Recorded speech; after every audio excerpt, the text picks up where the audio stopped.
Before creation's order, before humanity's first breath, before the boundaries of land and sea were spoken into being, something ancient, something immense, a creature so overwhelming that its very existence pressed against the edges of reality itself.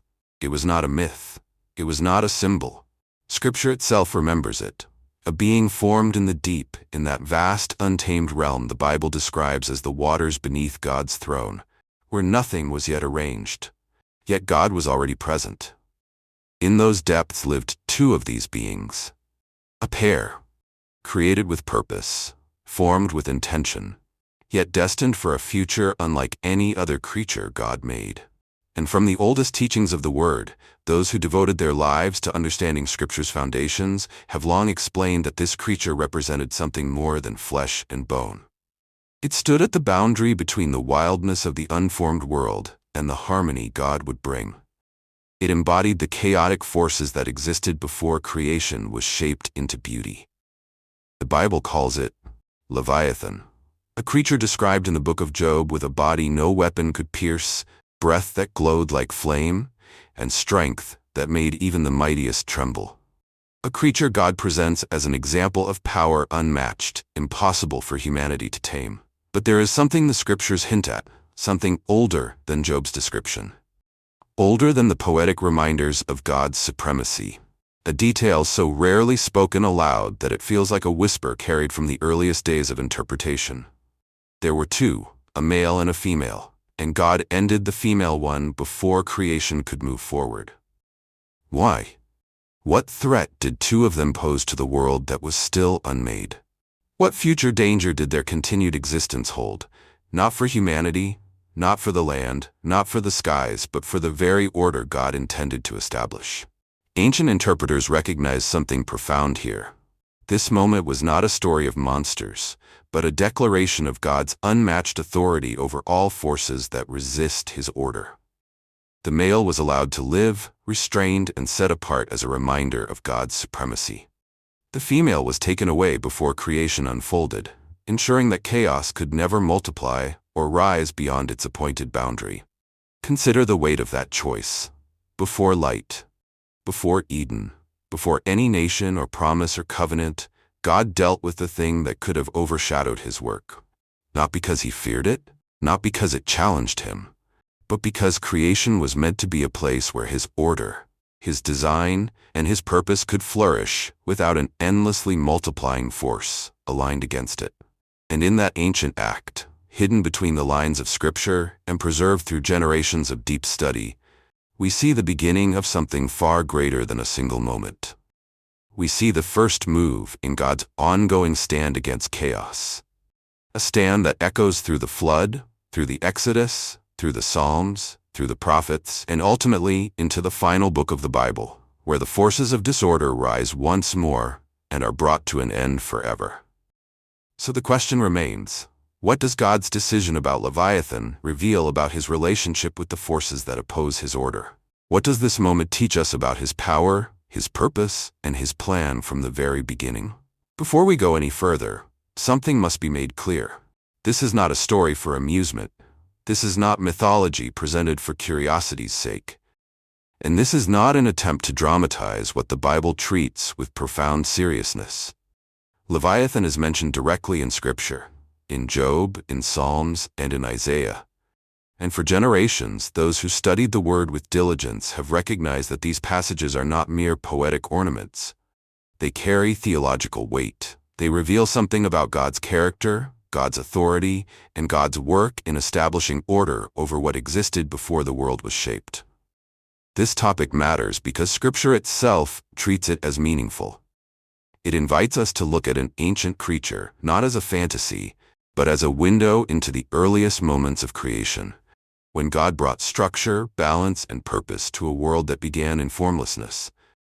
Leviathan is never presented as a rival to God. Scripture is unmistakably clear. God alone is sovereign. Nothing can confront Him or challenge His throne. But Leviathan is consistently portrayed as a symbol of untamed power, something beyond human control, beyond human knowledge, beyond the reach of any earthly strength. Understanding this creature helps us understand what creation looked like before God arranged it. It helps us understand the contrast between the world that was forming and the order God intended to bring. This matters because the Bible frequently points back to this theme. From Genesis to Revelation, Scripture describes God as the one who sets boundaries, the one who brings light where there was disorder, the one who establishes space for life to flourish. And when the Bible references Leviathan, it does so to highlight that truth. There is no force, no creature, no ancient power that stands outside God's command. By exploring what Scripture says, supported by insights from those who spent years studying the ancient contexts behind these passages, we gain a deeper understanding of why the account of Leviathan existed in Israel's teaching at all. We see that it pointed to something immense, God's authority over everything that is beyond human reach. So this is not an examination of legends. It is an examination of how the Bible presents God in his full power, and how even the most overwhelming forces of the early world were placed under his rule. With that foundation set, we move now toward the moment at the heart of the story, the moment before creation's order was established, when God acted decisively, shaping the future of the world before the world existed. To understand Leviathan, we begin where Scripture gives us its clearest picture, the voice of God speaking in Job 41. This is not a human description. This is not poetry invented for effect. These are God's own words, revealing a creature no person could hope to confront. Job 41 opens with a question that sets the tone for everything that follows. Can you pull in Leviathan with a hook? From the very first line, God establishes a distinction between this creature and every other animal known to humanity. Leviathan cannot be caught, cornered, or subdued. Every attempt to control it fails before it even begins. God continues, uncontrollable, no weapon works, no strategy matters. Even approaching it would overwhelm the strongest among men. The chapter portrays a being beyond all human power, untamable. This creature cannot be trained, guided, or turned into a servant. God asks, can anyone harness it, command it, or make it obey? The answer resounds through the entire chapter, no. Fire-breathing, Job 41:19-21. Scripture speaks of flames and heat coming from its mouth. Not imagery, not metaphor, but a direct statement from the one who formed it. A creature that carried within itself a force no living being could endure. A king over all proud creatures, Job 41:34. The chapter ends with a declaration that crowns Leviathan as unmatched among the beings of the deep. Nothing reaches its level. Nothing surpasses its strength. Nothing stands above it, except God. Job 41 is not simply a description of a powerful animal. It is God's reminder that humanity, with all its might and wisdom, is utterly incapable of mastering what He alone can command. Yet even here, where the details are vivid and overwhelming, Scripture leaves something unsaid, something that invites a deeper search. Because while Job 41 tells us what Leviathan is like, it never says Leviathan was created alone. And that quiet omission becomes the thread that leads us to the next, older layer of this story. A layer that reaches back before the world was ordered, before creation was shaped, and before the deep was set within boundaries. The Bible gives us the shadow. The ancient theological explanations give us the rest of the picture. And together, they reveal a decision made by God long before humanity existed. The Scripture's portrayal in Job 41 is powerful, but it is only one layer of a much older understanding, an understanding preserved through generations of careful study of the Hebrew worldview. When we follow that thread, we uncover something remarkable. In ancient theological interpretation, Leviathan was not originally viewed as a solitary creature. There were believed to be two, a male Leviathan and a female Leviathan. This insight did not arise from storytelling or imagination. It came from attempts to understand why Scripture presents Leviathan as a force so immense, so overwhelming, and yet restricted, confined, unable to multiply, unable to expand its kind across creation. Those who examined the earliest Hebrew traditions recognized that the logic was simple. If two creatures of that magnitude were allowed to produce offspring, the world could not endure them. In that ancient worldview, the deep, the waters beneath creation, represented a realm without structure, without boundaries. Leviathan belonged to that untamed realm. Its very existence carried the potential to spread the kind of disorder that God later brings under control when he shapes the earth. And so, in that early theological understanding, God acted before creation began to unfold. He restrained the potential for unchecked power. He limited the forces that would otherwise destabilize the world to come.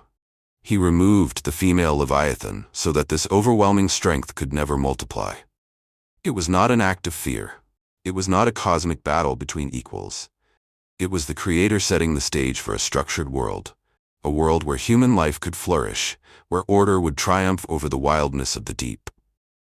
This is why the tradition matters. It reflects the theme woven throughout all of Scripture. God places boundaries where none existed. God restrains what would overwhelm.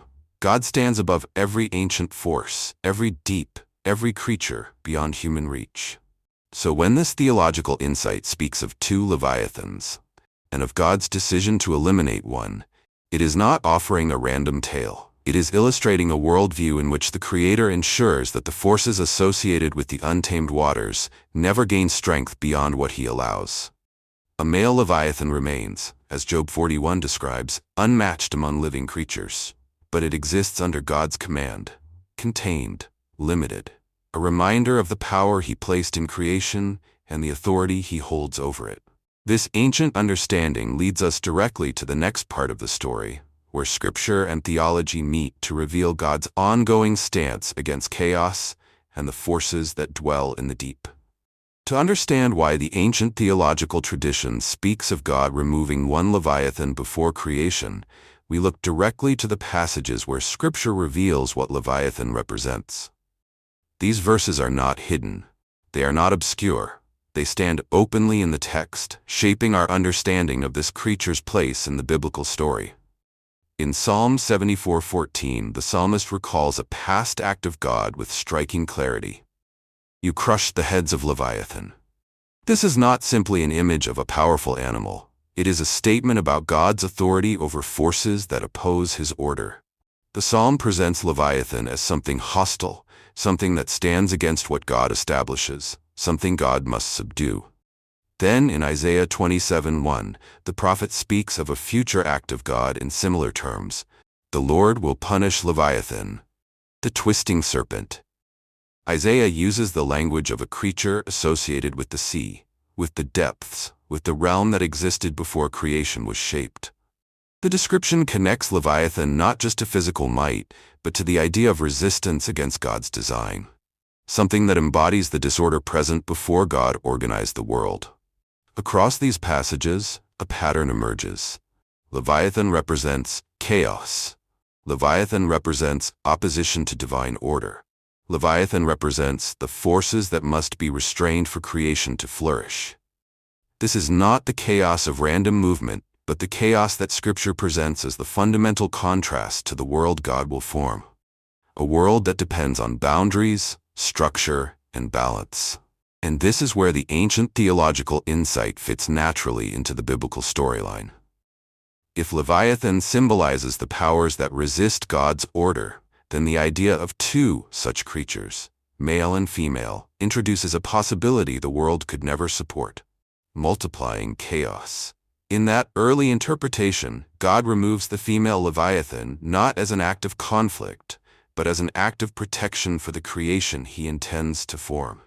He limits the spread of disorder before the foundations of the earth are set, ensuring that what he creates will not be overshadowed by forces that could overwhelm it. It aligns perfectly with the message found throughout Scripture.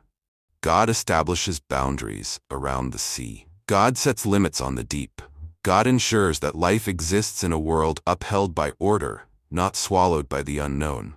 Leviathan stands as the emblem of that primordial disorder, untamed power that remains under God's command, never allowed to threaten the creation he shapes with intention and purpose. And this leads us to the next step in the story: how the act of eliminating one Leviathan became, in ancient understanding, the first demonstration of God's ongoing victory over the forces that would oppose his design for the world. Now we arrive at the turning point of this entire narrative, the moment that ancient theological interpretation identifies as one of the earliest acts of divine protection. According to this long-standing understanding, God created both Leviathans, a male and a female, two beings formed in the vast waters that existed before the world was shaped and filled. Both creatures were extraordinary. Both held a level of strength beyond anything humanity would ever witness. Both belonged to the realm that Scripture later describes as the deep, the place without boundaries, without structure, without the orderly beauty that Genesis 1 brings into existence. But there was a crucial difference. In these ancient interpretations, the female Leviathan was understood to carry within her the capacity for continual reproduction. Not ordinary reproduction, not limited growth, but a level of multiplication that had no natural end. The idea was simple. A creature of such magnitude, capable of producing offspring without limit, posed a threat, not to God, but to the creation that would soon be formed. If two creatures of this magnitude filled the deep, if more followed, if their numbers increased without restraint, the world God was preparing to shape would stand no chance. Life as we know it could never take root. Order could not flourish. The boundaries God would set around the seas, the land, and the skies would be overshadowed by forces that existed outside the balance he intended. So according to this theological reasoning, God acted before creation began, before light, before the separation of waters, before the first word of Genesis echoed across the void. He removed the potential for unending chaos. He ended the existence of the female Leviathan so that the power embodied by this creature would never multiply, never grow beyond the limits God established, never spread across the world. He was preparing to form. This act is not presented as unnecessary severity. It is portrayed as divine protection. God safeguarded creation before creation even began. He set the stage for an ordered world where life could thrive. He ensured that the deep would never hold more power than he allowed.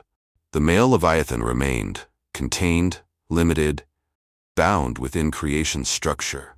But the threat of unchecked reproduction was ended before it could begin. Thus, in the ancient understanding, the removal of the female Leviathan is seen as the first major step toward the order described in Genesis 1. A step that ensured the world would be stable, inhabitable, and suitable for the purpose God intended. With this act, the path was cleared for creation's unfolding, for light to pierce the darkness, for boundaries to be established, and for a world shaped by God's wisdom to emerge from the waters that once held the potential for overwhelming chaos. This leads to the next truth. The removal of the female Leviathan was not an isolated event. It became the foundation for God's ongoing pattern of establishing order over every force that threatens the world he made. With the removal of the female Leviathan, the threat of unchecked chaos was ended before creation began. But the ancient theological tradition does not end the story there. It tells us that God did something deliberate, something purposeful with the male Leviathan. He allowed it to live. This decision is not portrayed as hesitation or uncertainty. It is presented as intentional, measured, and filled with meaning. According to these early interpretations, the male Leviathan remained in existence not as a danger to creation, but as a symbol, a living reminder of the ancient forces God placed under his authority, a reminder that chaos still exists in the world, yet cannot cross the limits God sets. This aligns directly with Scripture's own language. Isaiah 27:1 speaks of a future moment. In that day the Lord will slay Leviathan, the twisting serpent. The prophetic vision places Leviathan in the final chapter of history, not the first. It is not destroyed in the beginning. It is reserved for the end.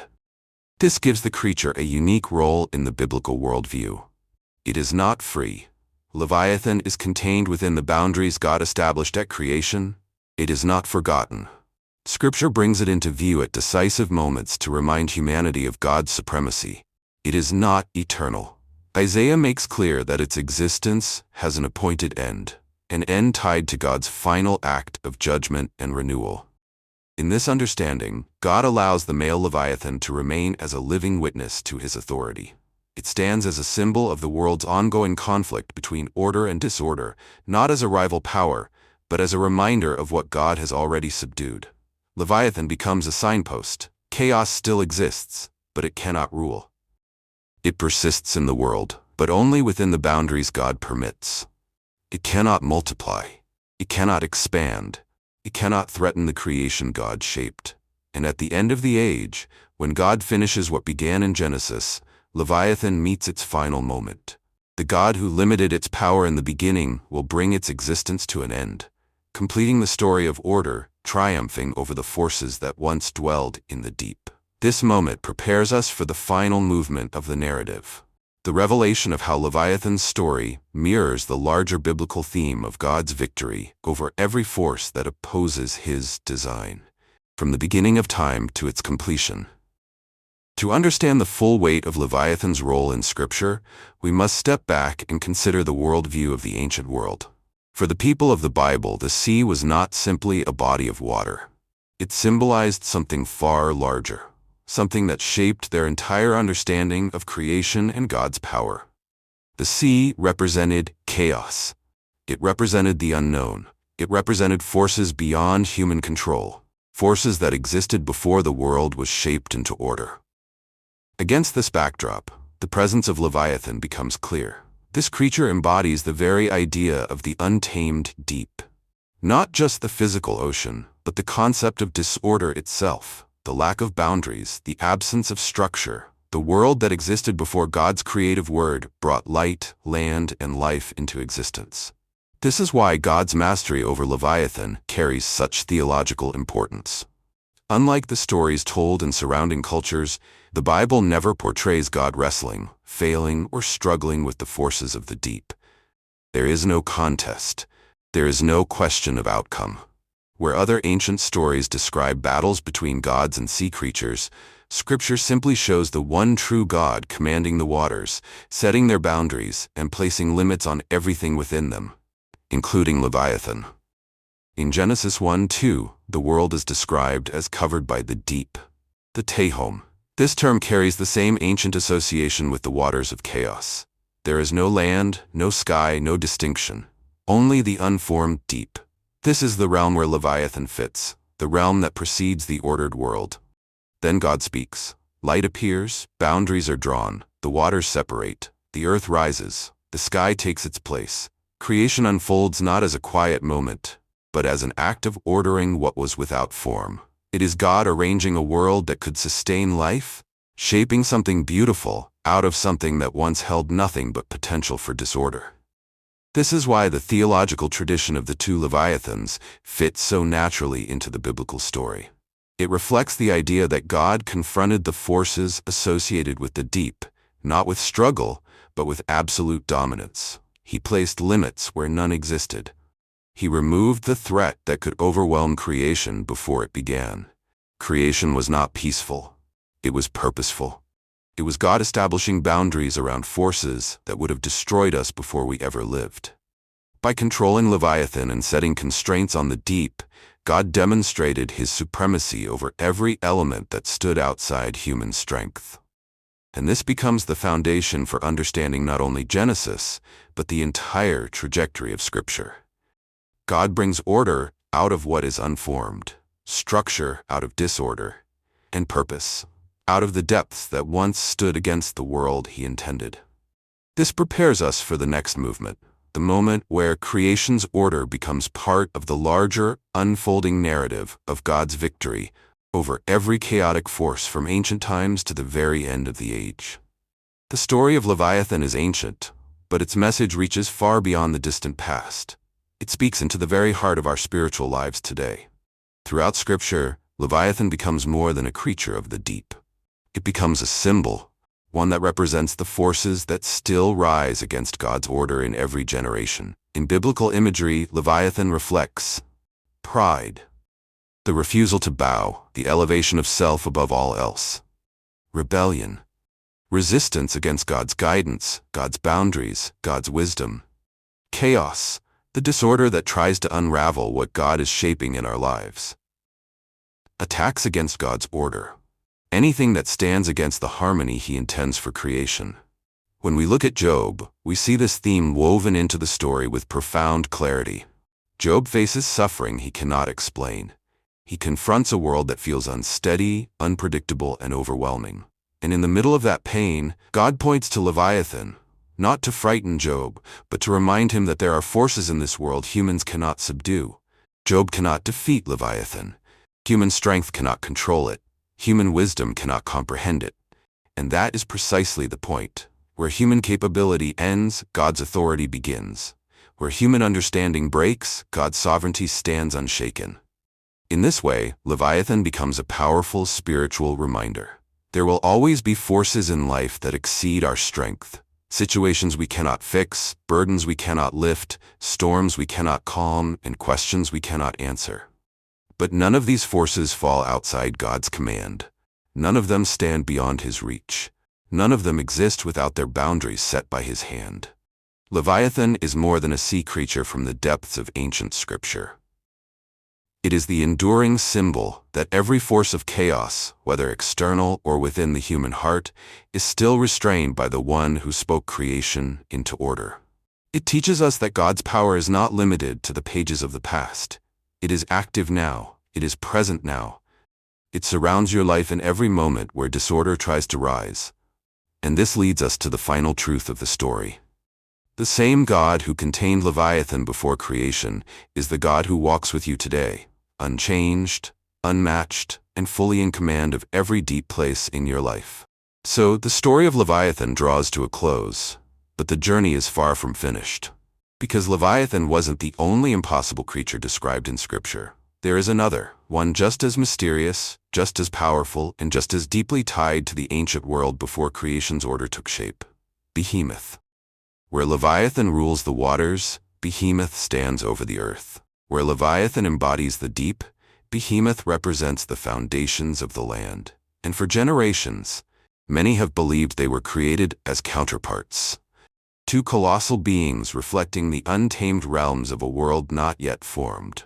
Their connection may reveal mysteries even greater than what we have explored here. Mysteries about creation, about God's authority, and about the ancient forces He placed under His command from the very beginning.